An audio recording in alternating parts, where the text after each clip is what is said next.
avenue.ca, site sur lequel tu collabores Oui, d'ailleurs. avec fierté. Oui, puis c'est un plaisir d'être avec toi aujourd'hui.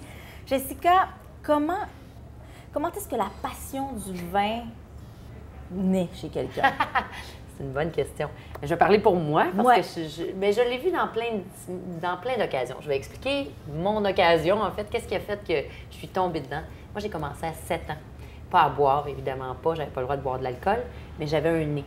Puis je trouvais ça quand même assez magique qu'un vin, c'est du jus fermenté, on s'entend, Oui.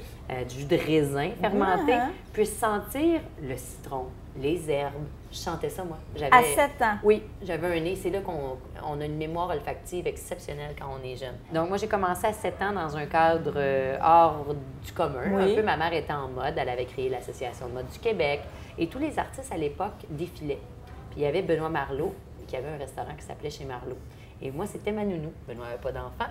Et puis, lui, il était à TVA. C'est un animateur connu. Et son ami, c'était Gaston Lheureux. Eux tournaient vin et fromage. Ils ont vu que j'avais un nez. Puis on a commencé à tous les week-ends jusqu'à temps que j'ai à peu près 14 ans. Plus chez Marleau, là, mais jusqu'à mon 14e année, de déguster. Fait que je dégustais les vins qui étaient là le week-end. Et déguster, je regardais le visuel, je sentais, puis je trempais mes lèvres. Donc, moi, j'ai jamais associé le feeling de l'alcool. Je trouvais ça magique que des vins différents sentent des choses différentes. Puis qu'avec l'âge, waouh, c'était encore meilleur. Puis bon, j'étais vraiment là-dedans. Et mon père a été exceptionnel. Mon père et ma mère, c'est ma mère qui m'a amenée dans le cadre de cet univers-là. Et mon père, à 14 ans, m'a dit « Qu'est-ce que tu veux faire dans la vie? » Parce que l'éducation, c'est super important. Mon père, c'est un historien. Fait que je lui ai dit « Je veux être sommelière. » Mais ça n'existait pas, là. Moi, j'ai 36 ans. Donc, à l'époque, à 14 ans, faites le calcul, là, c'est une femme en plus. Fait qu'il est parti pendant 3 jours, il est revenu. Il m'a offert d'être œnologue, donc de faire le vin à Bordeaux, d'être justement un nez pour les parfums à grasse, ou d'être sommelière. Mais en communication, il était pas possible de ne pas avoir un baccalauréat. Donc, j'ai fait mon bac en cas, mes études en sommellerie. Et c'est comme ça que je suis tombée dedans. D'où tout ça? Parce Oui. que là, ce que tu fais, ça rassemble toutes ça. ces passions-là. Exactement. On demandait comment on tombe dans le vin. Il y en a d'autres qui font des concours. Il y en a d'autres qui sont... Je vais prendre ma grand-mère, elle est décédée aujourd'hui, mais elle a connu le vin avec mon jeu. Elle avait 75 ans jusqu'à 85 ans, dans les 10 dernières années de sa vie. Donc, il n'est jamais trop tard pour apprendre. Quel est ce jeu dont tu parles? J'ai créé un jeu qui s'appelle Vegas. Vegas, parce que moi, j'achetais pour la SAQ et j'étais obligée de jouer au golf. Puis là, quelqu'un de néophyte comme moi qui ne connaît rien pouvait jouer dans la formule Vegas. Ça veut dire que tu prends la meilleure balle. Si tu es une experte, tu me montes à jouer, donc tu m'inities. Et moi, je peux rire, jouer, hein, être pas bonne, c'est pas grave, mais être initiée à quelque chose d'élitiste. Puis je me suis dit, ça, je veux faire ça avec le vin, moi. J'ai passé ma vie dans le vin. Je suis capable de le mettre, de le vulgariser pour amener les gens à peu importe dans quel stade de notions qui sont rendues, les amener à échanger tous ensemble, tu sais, peu importe leur âge. Puis là, j'ai créé le jeu en 5 étapes faciles. Donc, tu as un verre de vin. Oui. Il y en a 1000 que tu peux jouer à la SAQ parce qu'ils sont pastillés, une pastille de goût. Et puis, tu as des indices. Donc, tu n'as pas besoin d'une animatrice. Tu lis les indices sur SAQ.com, onglet dégustation. Et puis là, tu pars. Tu essaies de trouver la pastille de goût, le raisin, d'où ça vient et l'année. Et c'est drôle. Pendant que l'autre, tu sais, chacun peut animer. Donc, ça crée enfin ce que le vin pour moi est. C'est rassembleur. Et c'est plaisant. Oui, c'est ça. Sommelière, sommelier, est-ce que c'est un métier qui est en hausse actuellement au Québec? Moi, j'ai l'impression que oui, mais dis-nous-le. Terriblement. Ah Oui, ouais, hein? on a, grâce aux filles, je vais parler d'Élise Lambert, qui est nouvellement Master Sommelier, meilleure sommelière au Canada, et surtout Véronique Rivet aussi, qui a gagné 2e meilleure sommelière du monde. Moi, j'avais la chance de présider. Je ne sais pas si c'est une chance. Moi, j'étais présidente pendant qu'elle compétitionnait. Donc, on était une sacrée équipe. Et puis, ça l'a fait sur 54 pays. C'est des 75 ans que ça existe. C'est très renommé, mais c'était un petit créneau. OK. Et puis maintenant, on est en train de fracasser tout, comme les celebrity chefs. Maintenant, chaque chef devrait avoir son ou sa sommelière. Ça va ensemble.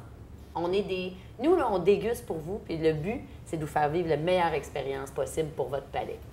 Donc, tu as l'impression qu'au Québec, les gens sont de plus en plus portés à connaître, découvrir, aimer les vins aussi? C'est incroyable. On a 12 500 produits variés. J'ai voyagé, j'ai presque 50 pays à mon actif. J'ai jamais vu ça ailleurs. Je prétends pas avoir tout vu, là, mais j'ai vu beaucoup de magasins de vin où nous, là, à 12 500 produits, on se dit qu'est-ce qu'on a le goût de manger ce soir? L'Indien, tu sais, tout est possible. Puis qu'est-ce qu'on va boire? Ah, ben tiens, Bordeaux, un vin libanais. Nous, les Québécois, on a cette chance-là.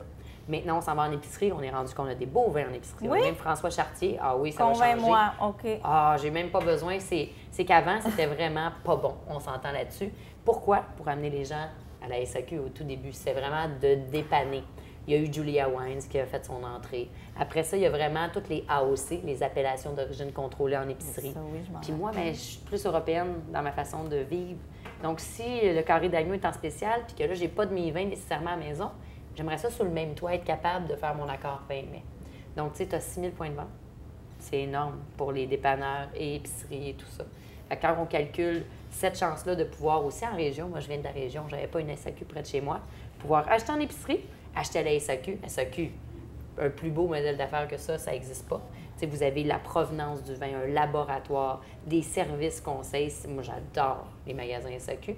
Et puis, tu as l'autre channel, l'autre canal qui s'appelle vinprivé.ca. Donc, tu as des vins en importation privée. 400 agences, tu achètes à la caisse. Mais là, vraiment, vous avez un éventail de produits exceptionnels au Québec. Donc, c'est pour ça que les gens ont un engouement grandissant. On a la chance et la malchance pour certains d'avoir un monopole. Monopole, ça veut dire que c'est le monopole. On s'en sort pas. C'est pas des petits cavistes. Mais ce que la SAQ a fait, c'est d'éduquer les gens. Et moi, je trouve ça exceptionnel. On pense aux conseillers en vin, aux pastilles de goût, aux chin-chin, aux celliers qu'on a gratuitement. Écoute, on a le droit, en France, puis en Hong Kong, en Asie, tu n'as pas le droit de parler de vin, comme pour les cigarettes. Ici, on est éduqué et on a un aspect américanisé, mais extrêmement européen dans l'âme. Donc, France et Italie, c'est nos deux catégories qui sont les plus fortes. Puis on a cette ouverture d'esprit-là d'être capable d'osciller entre un Bordeaux, de le comprendre, puis d'être capable de payer X pour un grand Bordeaux.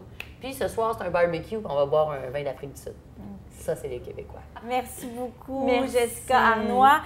Moi, je mentionne que tu as une chronique sur avenue.ca et que tu vas faire une soirée Vegas dans un rendez-vous dégustation Oh, que oui. Avenue le 20 octobre prochain. Et ça, c'est à surveiller pour avoir toutes les Exact. infos. 29 octobre. 29 octobre Ouais. prochain. Et ça, pour toutes les infos, on peut aller sur avenue.ca. Oui. Merci. Merci beaucoup.